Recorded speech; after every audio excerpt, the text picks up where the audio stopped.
On peut prier, s'il vous plaît, aidez-moi, je suis un peu stressé, voilà.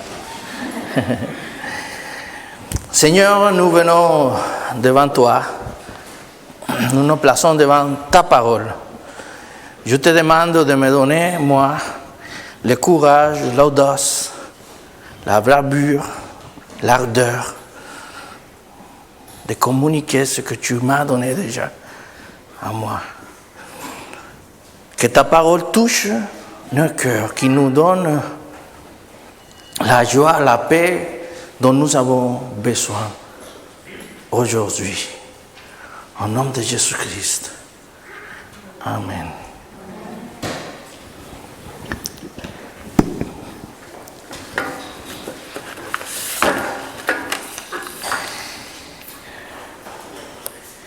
Notre texte d'aujourd'hui se trouve en 1 Thessaloniciens 4, versets 1 à 12.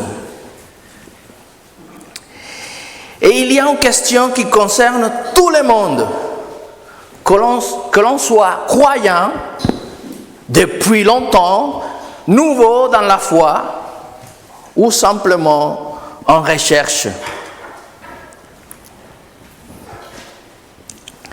Qu'est-ce qu'une vie qui plaît vraiment à Dieu? Pas seulement une vie correcte en apparence, pas seulement une vie religieuse, mais une vie qui a du sens, une vie qui construit, une vie qui n'abîme pas les autres, une vie qui avance dans la bonne direction.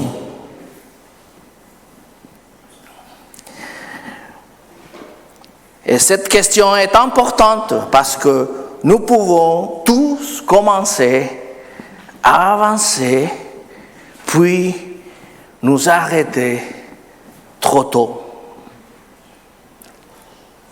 Le danger de s'arrêter trop tôt, c'est comme quelqu'un qui commence à faire du sport, voit quelques résultats, puis s'arrête complètement. Le problème, ce n'est pas qu'il n'a pas progressé. Le problème, c'est qu'il a confondu un début de progrès avec une arrivée. Dans notre vie avec Dieu, cela peut nous arriver aussi. On peut se dire, bon, j'ai déjà changé. Je viens au culte, je connais l'évangile, je sers parfois, j'ai déjà fait des progrès. Et tout cela peut être vrai. Mais Paul nous dit, la vie chrétienne n'est pas son trophée.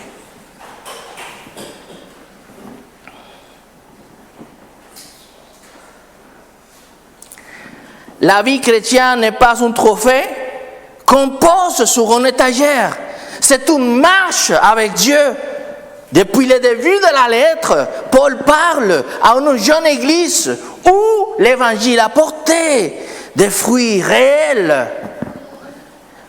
Leur foi est visible, on peut le voir. L'amour est actif. Leur espérance est vivante. Ils se sont tournés vers Dieu et en abandonnant les idoles pour servir Dieu, les dieux vivants et vrais, et pour entendre Jésus. Mais maintenant, Paul leur dit, vous savez marcher déjà. Oui, mais faites encore plus de progrès. J'invite ma sœur Miringe, s'il te plaît, tu peux lire le passage. Page 1120 dans 1 Thessaloniciens chapitre 4, versets 1 à 12.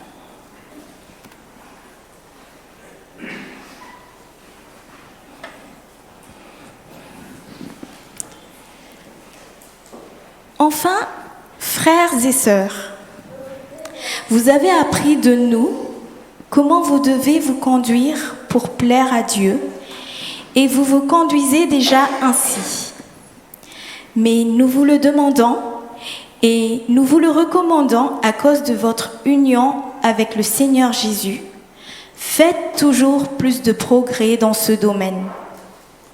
Car vous connaissez les instructions que nous vous avons données de la part du Seigneur Jésus. Ce que Dieu veut, c'est que vous deveniez toujours plus saints, que vous vous absteniez de toute immoralité, que chacun de vous sache gagner une parfaite maîtrise de son corps pour vivre dans la sainteté et l'honneur, sans se laisser dominer par des passions déréglées comme le font les païens qui ne connaissent pas Dieu. Qu'ainsi, personne ne cause du tort à son frère ou sa sœur dans ce domaine en portant atteinte à ses droits. Dieu, en effet, fait justice de toute faute de ce genre. Nous vous l'avons déjà dit et nous vous en avons averti. Car Dieu ne nous a pas appelés à nous adonner à des pratiques dégradantes, mais à vivre d'une manière sainte. Celui donc qui rejette cet enseignement rejette non pas un homme, mais Dieu qui vous donne son Esprit Saint. Concernant l'amour fraternel, vous n'avez pas besoin d'instructions écrites, car Dieu vous a lui-même appris à vous aimer mutuellement. C'est ce que vous faites envers tous les frères et sœurs de la Macédoine entière. Mais nous vous invitons, frères et sœurs, à faire toujours plus de progrès en mettant votre point d'honneur à vivre dans la paix, à vous occuper chacun de ses propres affaires et à gagner votre vie par votre propre travail, comme nous vous l'avons déjà recommandé, afin de conduire d'une manière respectable aux yeux de ceux qui sont en dehors de la famille de Dieu, ainsi que vous ne dépendrez de personne. Amen. Amen. L'idée principale est simple. Dieu nous appelle à progresser dans une vie qui lui plaît. Une vie sainte, aimante et crédible devant les autres. Nous allons suivre 3 mouvements. 1. Progresser dans une vie qui plaît à Dieu. 2. Vivre la sanctification dans son corps et ses relations. Et 3. Grandir dans l'amour et dans une vie responsable. Le point numéro 1. Progresser dans la vie qui plaît à Dieu. Regardons les versets 1. Paul dit aux Thessaloniciens qu'ils ont appris comment se conduire pour plaire à Dieu. Et il ajoute, faites toujours des progrès. J'aime l'équilibre de Paul. Il ne leur dit pas, vous n'avez pas rien compris, vous n'avez rien compris, il faut tout recommencer. Non, il reconnaît ce que Dieu fait déjà en eux. Vous marchez déjà. Vous avez déjà reçu les instructions. Vous avez déjà commencé à vivre pour Dieu. Mais, il ajoute, on progressait encore. La vie chrétienne n'est pas seulement une porte qu'on franchit une fois. C'est un chemin sur lequel on avance. On peut croire, être baptisé, connaître les bases, servir un peu. Et pourtant, le Seigneur nous dit encore, avance, grandis, ne reste pas bloqué là où tu es. Nous ne progressons pas pour être aimés. Nous progressons parce qu'il nous a aimés. C'est comme dans une relation d'amour saine. Quand j'aime quelqu'un, je ne cherche pas à faire le minimum. Je veux apprendre, jour après jour, ce qui lui plaît. Et au verset 2, on le voit. Paul rappelle que ces instructions viennent de la part du Seigneur. Ce n'est donc pas juste un conseil de Paul, c'est un appel du Seigneur Jésus. C'est pas seulement Jésus, c'est pas seulement celui qui nous a pardonné. Il est aussi celui qui nous apprend à vivre. Alors la question n'est pas seulement est-ce que je veux plaire à Dieu? La vraie question est plus précise. Dans quel domaine ai-je besoin d'apprendre à lui plaire davantage? Parce que souvent, ce qui nous empêche de progresser, ce n'est pas une grande rébellion visible. C'est une installation discrète. On peut s'installer dans son mariage et ne plus vraiment écouter, ne pas demander pardon, ne pas servir l'autre. On peut s'installer dans une vie spirituelle et laisser les téléphones, les séries, les réseaux prendre toute la place. On peut s'installer dans l'église, venir recevoir sans se demander qui peux-je encourager aujourd'hui. On peut s'installer dans le confort jusqu'à ce qu'il devienne plus attirant que la obéissance même. Le divertissement, frères et sœurs, peut devenir une idole très douce.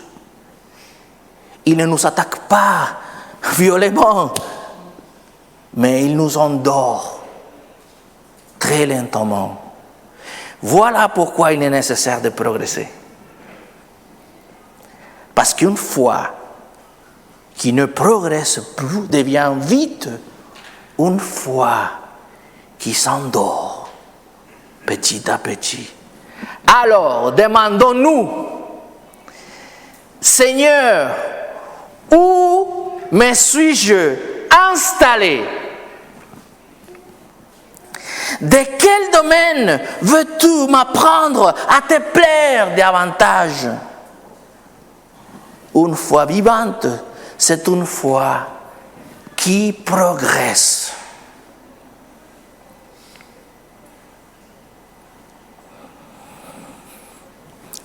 Le point numéro 2, devenir toujours plus saint. Regardons maintenant le verset 3. Paul dit, ce que Dieu veut, c'est que vous deveniez toujours plus saints. Et c'est clair. Parfois, on se demande quelle est la volonté de Dieu pour ma vie.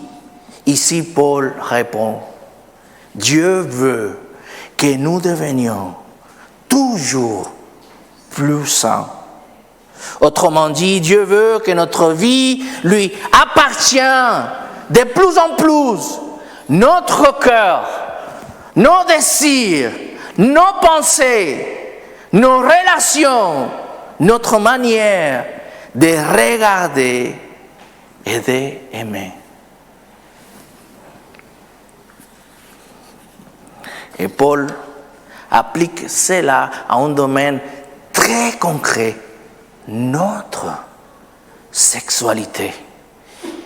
Il nous appelle à refuser tout ce qui déforme l'amour, la convoitise, la double vie, les images consommées en secret, les jeux de séduction ou l'utilisation de l'autre. Pourquoi Paul parle-t-il de cela? Eh bien, parce que ce n'est pas parce que les Thessaloniciens étaient pires que l'autre, mais que l'Esprit Saint connaît mon cœur, ton cœur, le cœur humain. Le problème n'est pas seulement autour de nous, dans la société, il commence aussi en nous. Le désir est une bonne chose que Dieu a créée depuis le début, mais quand il n'est plus conduit par Dieu, il peut se dérégler. Et quand le désir se dérègle,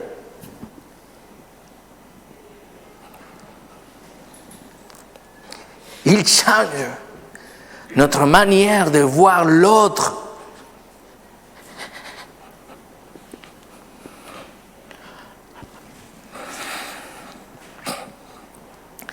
L'autre n'est plus une personne à honorer, mais quelqu'un à posséder, à séduire, à consommer ou à utiliser. On les voit aujourd'hui partout. Dans les familles, au travail, sur les réseaux sociaux, dans les milieux de pouvoir, parfois même dans les milieux religieux. Laissez-vous, les amis, les relations cachées, les images consommées en secret, les jeux de séduction, tout cela n'est pas loin de nous. Personne ne peut dire, moi, je ne suis pas concerné.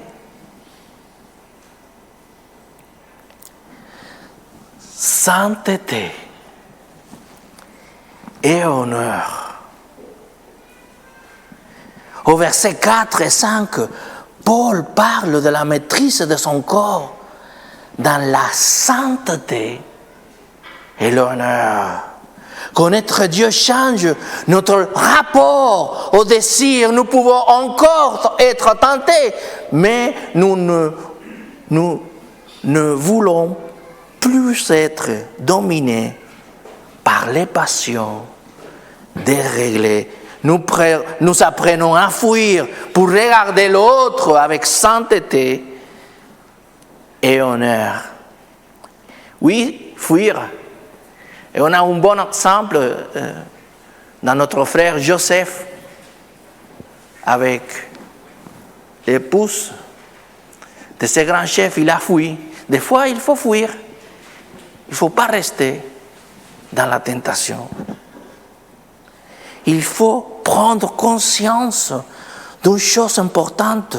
Derrière un corps, derrière une image, derrière un écran, derrière une mauvaise pensée, il y a toujours une personne, une fille, un fils, une sœur, un frère, une mère, un père, une personne créée à l'image de Dieu. La pornographie, la convoitise et les pensées impures nous apprennent à oublier tout cela. Elles séduisent une personne, elles réduisent une personne à un objet. Elle nous apprend à consommer au lieu d'aimer, à utiliser au lieu d'honorer. Mais Paul dit sainteté et honneur. L'autre n'est pas un objet pour répondre à mon désir. L'autre est une personne devant Dieu. Et au verset 6, Paul montre que le péché sexuel n'est jamais seulement privé. Il peut faire du tort à l'autre. il peut blesser, il peut tromper, il peut utiliser, il peut déformer l'amour même quand personne ne voit pas. Dieu voit ce que cela fait à notre cœur. Puis, au verset 7, 8, Paul rappelle que Dieu ne nous appelle pas à l'impureté, mais à une vie sainte, et qu'il nous donne son esprit. Et je veux le dire avec humilité, ce texte me confronte moi le premier. Je ne parle pas comme quelqu'un qui aurait tout réglé. Mais aussi, j'ai besoin que Dieu travaille mon cœur, mon regard, mes désirs, mes pensées. Alors, entendons ensemble l'appel de Dieu. Je n'étais pas appelé à l'impurité. Je t'appelais à devenir toujours plus saint. Cet appel est sérieux. On ne peut pas jouer avec ce qui détruit notre cœur, notre regard, nos relations et notre communion avec Dieu. Mais cet appel vient aussi avec une grâce. En Christ, il y a le pardon. Il relève, il restaure. Et Dieu ne nous laisse pas seuls. Il donne son esprit qui est en nous. On le voit à la fin du verset 8. Alors, posons-nous la question, est-ce que je cherche à honorer Dieu avec mon cœur, mon regard, mes désirs et mes relations? La sanctification n'est pas seulement une lutte contre quelque chose, c'est une marche vers quelqu'un, vers Dieu, qui nous appelle à lui appartenir entièrement. Et sous ce chemin, il ne faut pas rester seul. Ce domaine est un vrai combat. Chercher de l'aide. Parler avec un frère, une sœur mûrs dans la foi. Demander la prière. Entrer dans un accompagnement. Dieu nous donne son esprit. Mais il y a aussi l'Église pour marcher avec nous vers la sainteté.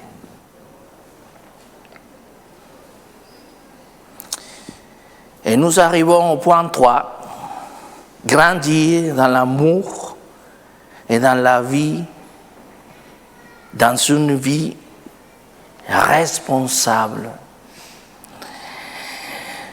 Et après avoir parlé de la sanctification, Paul parle maintenant de l'amour fraternel. Pourquoi ces liens? Parce qu'une vie qui plaît à Dieu ne se voit pas seulement dans notre pureté personnelle. Elle se voit aussi dans notre manière de vivre avec les autres. Regardons le verset 9. Paul dit aux Thessaloniciens qu'ils n'ont pas besoin qu'on leur écrive longuement sur l'amour fraternel, parce que Dieu lui-même leur a enseigné à s'aimer les uns les autres. Paul reconnaît donc ce qui existe déjà. Il ne leur dit pas « vous n'aimez pas », il leur dit plutôt « vous aimez déjà ». Mais au verset 10, il ajoute « ne nous vous encourageons à faire toujours plus de progrès. Autrement dit, même dans l'amour, on n'a jamais fini de progresser. Mais dans les domaines, dans quel domaine l'amour devait-il progresser? Quel aspect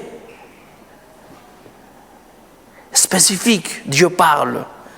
Pas seulement dans les émotions, c'est sûr, pas seulement dans les paroles, mais dans l'amour responsable, concret, qui construit l'Église.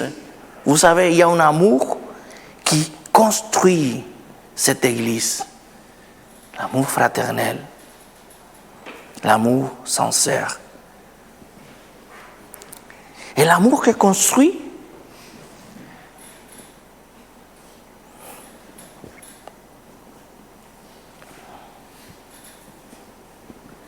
ne consiste pas seulement à recevoir. L'amour chrétien apprend aussi à contribuer. Le texte laisse entendre qu'à Thessalonique, certains recevaient beaucoup de la famille de l'Église, mais contribuaient peu. On ne connaît pas tous les détails, leur motivation, mais les résultats est clair. Leur manière de vivre risquait de devenir un poids pour les frères et sœurs et un mauvais témoignage pour ceux du dehors. C'est pour cela qu'au verset 11 et 12, Paul devient très concret. Il parle de vivre paisiblement, de s'occuper de ses propres affaires, de travailler des mains et d'avoir une conduite honorable envers ceux du dehors. Paul ne corrige donc pas seulement une question de travail. Il corrige une manière de vivre qui reçoit beaucoup, mais qui ne participe pas à la construction de l'autre. Et cela nous parle aujourd'hui. Dans l'Église, nous avons tous un moment où notre bénéficie de l'amour de la communauté, quelqu'un qui nous a accueillis, quelqu'un qui a prié pour nous, quelqu'un qui nous a écoutés, encouragés, accompagnés. Gloire à Dieu. C'est bon de recevoir. C'est une bénédiction que nous avons ici. Nous avons tous à un moment donné, bénéficier de cet amour de la communauté,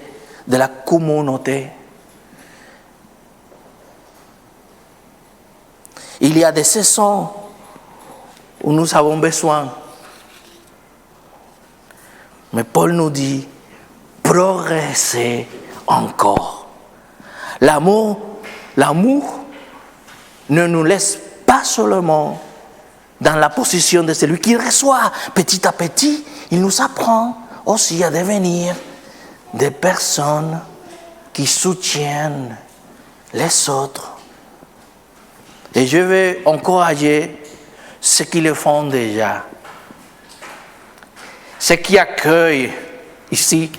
Il y a plein de noms qui me viennent à la tête. Qui prennent des nouvelles, qui accompagnent, qui ouvrent leur maison, qui soutiennent discrètement, qui prient, qui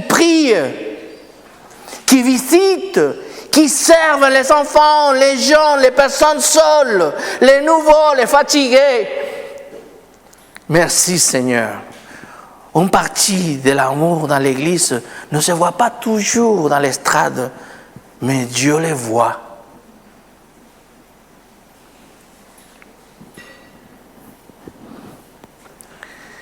Mais ce texte, aujourd'hui, nous interpelle aussi On peut venir écouter, recevoir, profiter de la communion fraternelle, mais rester très peu engagé envers les autres. Paul nous dit progresser encore. Progresser encore dans l'amour. Ne transformons pas la générosité de l'Église en dépendance confortable. Ne recevrons pas toujours sans jamais apprendre à donner. L'amour fraternel, ce n'est pas seulement être bien ensemble, c'est apprendre à porter sa part, à vivre paisiblement, à ne pas créer du désordre, à soutenir les autres et à avoir une conduite honorable devant ceux qui sont dehors. Ce qui voit le monde, au verset 12, Paul parle justement de ceux du dehors. Notre manière de vivre parle à notre famille, à nos voisins, à nos collègues, aux personnes qui ne partageaient pas des fois, oui, notre foi. Attendre Jésus ne veut pas dire fuir ses responsabilités. Au contraire, parce que Jésus revient, notre vie aujourd'hui compte, se voit. Alors, posons-nous la question, est-ce que mon amour progresse? Est-ce que je suis seulement quelqu'un qui reçoit ou aussi quelqu'un qui apprend à donner? Est-ce que ma vie de vivre, est-ce que ma manière de vivre construit l'Église ou devient un poids pour les autres? Que voit ce du dehors dans ma vie, dans ma manière de vivre? Paul nous appelle pas à une spiritualité spectaculaire. Il nous appelle à une fidélité concrète. Une foi qui plaît à Dieu se voit dans la sainteté du corps, dans l'amour fraternel et dans la vie, dans une vie paisible, responsable et crédible devant les autres.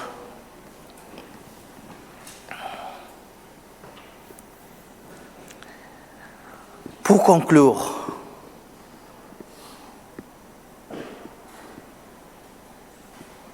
alors, que nous dit ce passage? Il nous dit que l'évangile ne nous laisse pas immobiles. Les Thessaloniciens ont été transformés, ils ont reçu la parole, leur foi a tenu dans les épreuves, mais maintenant Paul leur dit progressez en cœur. Et voilà, c'est ce que Dieu fait en nous. Vous voyez, ça c'est nous. À l'intérieur de nous, nous avons qui? Le Saint-Esprit, l'Évangile. Et ça nous pousse à progresser dans une vie qui plaît à Dieu, progresser dans la sanctification, progresser dans l'amour, progresser dans une vie paisible, responsable et honorable. La bonne nouvelle, c'est que Dieu nous appelle pas à cette vie et nous laissant seuls. Au verset 8, Paul nous rappelle que Dieu donne son esprit qui habite en nous.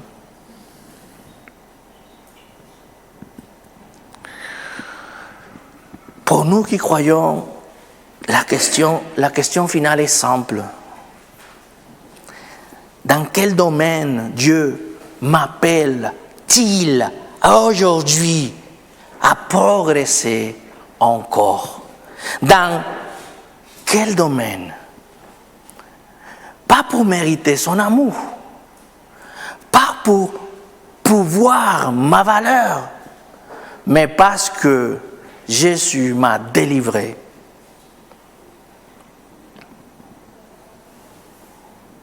Parce que l'Esprit Saint habite en moi et parce que ma vie est appelée à lui plaire.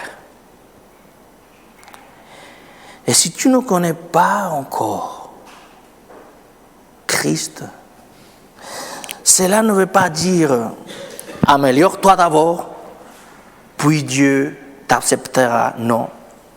L'Évangile dit l'inverse. Viens à Christ, reçois sa grâce. Il pardonne, il relève, il transforme.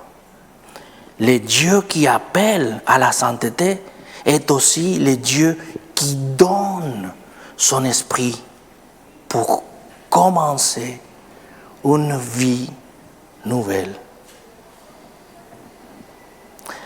Alors que chacun puisse prier ainsi. Seigneur, montre-moi où tu veux me faire progresser en cœur. Donne-moi ton esprit.